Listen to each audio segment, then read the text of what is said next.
British broadcasting corporation यानी BBC की पोल पूरी तरह से खुलकर सामने आ गई है कि आखिर इसने भारत के खिलाफ कैसे कैसे षड्यंत्र किए।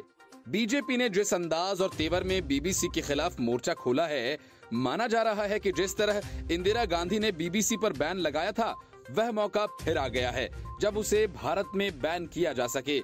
बीबीसी पर भारत के खिलाफ जहरीला एजेंडा चलाने का आरोप लगाते हुए बीजेपी ने कहा कि इनकम टैक्स की कार्रवाई का विरोध करने वाले भी इस एजेंडे में बीबीसी के साथ हैं।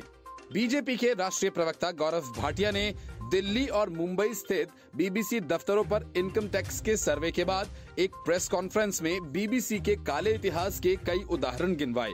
उन्होंने कहा कि बीबीसी दरअसल भ्रष्ट बकवास कॉरपोरेशन है।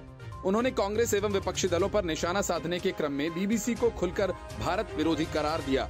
उन्होंने कहा कि कांग्रेस का हाथ हमेशा देश विरोधियों के साथ क्यों होता है।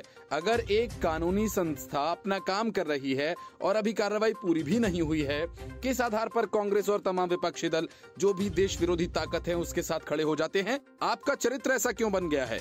संयम नहीं बरत सकते हैं? आपका चरित्र ऐसा क्यों बन गया है कि जो भी देश विरोधी ताकत होगी, चाहे वो चाइना हो या बीबीसी हो, कई बार हमने देखा कि आतंकियों के साथ कांग्रेस के हाथ होते हैं। बीजेपी प्रवक्ता ने कांग्रेस को नसीहत दी कि पार्टी कम से कम इंदिरा गांधी का एक्शन तो याद रखे। उन्होंने कहा कि बीबीसी के अगर कृत्यों को देखें तो ये पूरे विश्व का सबसे भ्रष्ट बकवास कॉरपोरेशन है। दुख की बात तो ये है कि बीबीसी का प्रोपेगेंडा और कांग्रेस का एजेंडा मेल खाता है। उन्होंने कहा कि बीबीसी का इतिहास कलंकित काला द्वेष भावना से भारत के खिलाफ कार्य करने का रहा है। कांग्रेस पार्टी को सबसे पहले तो याद रखना चाहिए कि किस तरह से देश की पूर्व प्रधानमंत्री ने खुद बीबीसी पर बैन लगाया था। भाटिया ने बीबीसी को दो टूक कहा कि वह जब तक जहर नहीं उगलता है तब तक उसे भारत में काम करने का पूरा अधिकार है, लेकिन किसी भी संस्थान को यह हक नहीं है कि वह अपना एजेंडा चलाए। ये किसी भी सूरत में बर्दाश्त नहीं किया जा सकता।